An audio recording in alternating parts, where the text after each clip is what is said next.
Hi, I'm Zazenski. Let's talk about the 5 steps to building your empire. I'm going to teach you how to invest in real estate and the method I use to leave my 9 to 5. Before we dive into the main topic, who is Zazenski? I'm from New Orleans. I started investing in 2018. Right now we own 10 rental properties. The total value of that is $2.4 million. For the last 10 years I worked as a mechanical engineer.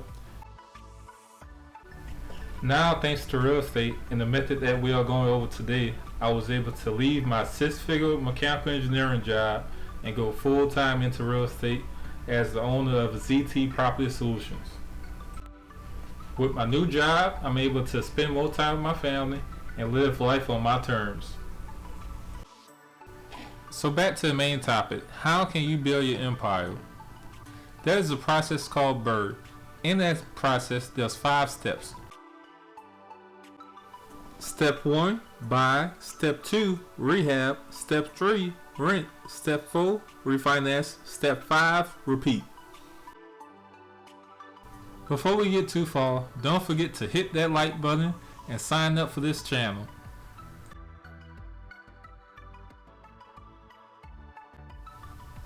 Let's dive in and break down these 5 steps. In step 1, buy. You're looking for a property that most people don't want. You're looking for something that you can add value to, maybe do some renovations, or you're looking for a motivated seller, somebody who might want to sell their property at a discount to you. Step 2, rehab. This is where you add value to your property. This is where you are making improvements to increase the overall value of it.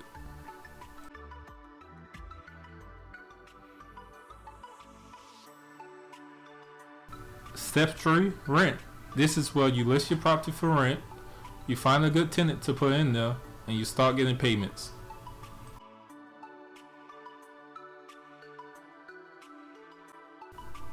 Step 4, we're going to sell this house.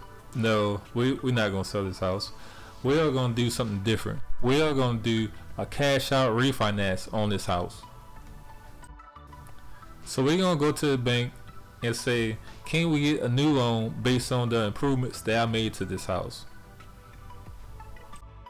So a bank wants to lend you money, so they will give you a new loan. Now they're going to give you a new loan at the new value that you created. So before they give you that loan, they got to pay off your existing loan. We're going to call that loan number 1. And we're going to call loan number 2 after your rehab.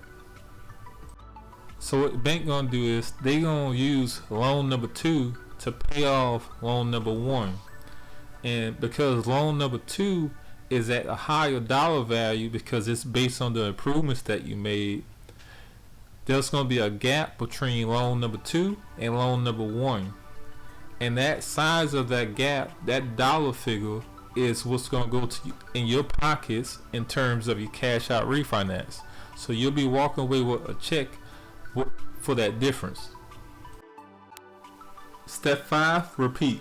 Go back to step 1 and do the same process again. So let's take a look at our first BRRRR. We bought this house in 2018 for $104. We put almost $4,000 in for closing and $19,000 in for rehab costs. At the end, this property should be worth $147.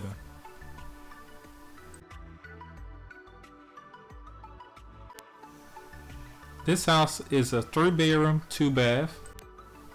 As soon as you walk in, you can see that this house is outdated. There's wallpaper on the walls. There's wood panels on the walls. The whole house needs to be painted. There's carpet throughout the house. It's not good looking carpet. Overall, this isn't a house that most people will be drawn to, that most people will be looking for and get excited about when they walk in. As I walk in the house, all I see is opportunity, where I can add value to this house to increase the value of it. As I'm walking through, I'm thinking about how much money do I need to spend on this house, and who should be doing work. Some of this work, should I do it? Should I have somebody else do it?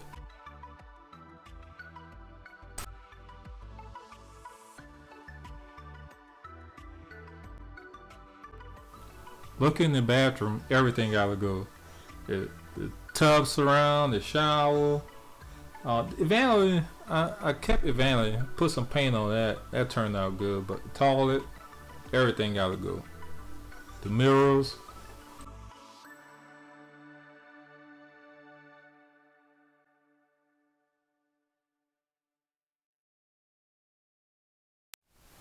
For the rehab process, you want to have a good scope of work. You want to know what you're doing before you're getting into it. And once again, know who's going to do it, if you're going to do it yourself or you're going to have somebody else doing, and working down that checklist of items. And also maintain their costs.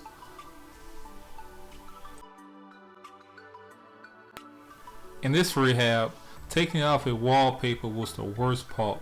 I thought it was going to be a simple job, but it took forever.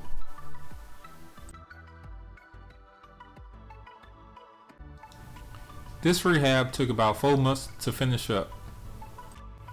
To save some money, we painted the cabinets and we added a coating on top of the countertops.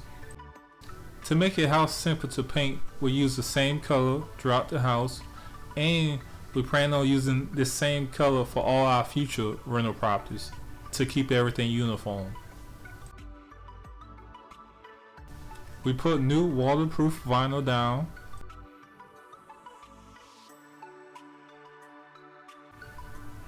We did full renovations to both the master and guest bathroom. After the rehab was done, we listed the property for rent. It took maybe a month and a half to find a good tenant. We had a few applications and we waited till we had the right person for this house.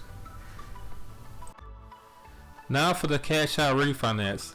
So after the rehab was done, this house appraised for $147,000, and the bank gave us a new loan of 75% of that $147,000, and that's how we got our loan amount of $110,000.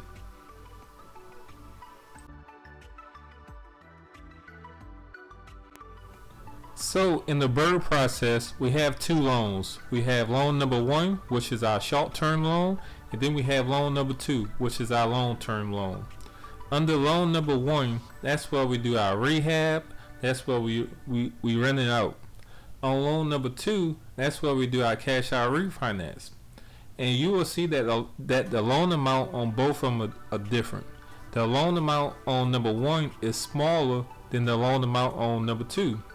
So the loan amount on number 2 will be used to pay off the loan on number 1. That's how you do your cash out refinance. So that difference between both of those loan amounts is your cash out refinance. That's the money that's going into your pocket.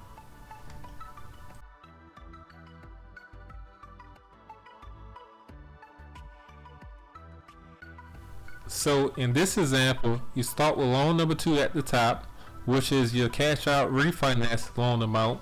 You subtract your closing costs, and you also subtract your remaining balance on your current loan, which is loan number 1.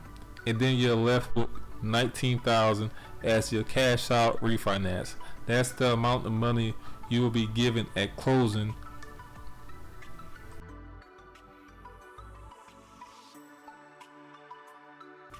Why not just keep loan number 1? Why go through all this? To find out that answer, we need to look at some more numbers. Let's see what's the difference between our initial loan and our cash out refinance loan. To find out the difference, we need to talk about our cash on cash return, which is how hard is your money working for you, and we need to talk about our monthly cash flow, which is your net profit. Your net profit is your monthly rental income minus your monthly expenses. So let's compare the initial rental period to our refinance period. In the initial rental period, the cash on cash return is 8.72. The monthly cash flow is $315.74. In our refinance, the cash on cash return is 10%. Our monthly cash flow is $168. And also we get back $19,000 in our cash out refinance. Real estate is best viewed over the long term. So let's look at the 4-year period from 2018 to 2022. You will see in 2018 that the cash on cash return was 10%, and in 2022 the cash on cash return was 15%. What's going on is our rental income is going up year over year, while our biggest expense, our principal and our interest, is remaining the same. In 2018 and 2022, you'll see that our principal was the same amount, $600. In terms of monthly cash flow, you will see that our net profit is going up every year. In 2018, it was $168 a month. In 2022, it's $319 a month.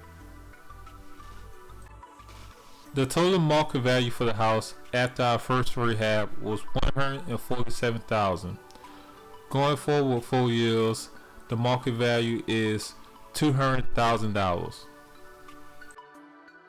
Let's talk about equity. Year over year, we are gaining equity in this house. Our tenants are paying down our debt. Over time, this house is appreciating. And when we first bought the house, we forced appreciation into the house through improvements to the house. Over time, you can see that this is a great investment, and it will only get better with each year. This video was a brief introduction into BRRRR. It really could be anywhere from 1 to 2 to 3 hours long. I have more content coming, so don't forget to hit that like button and sign up.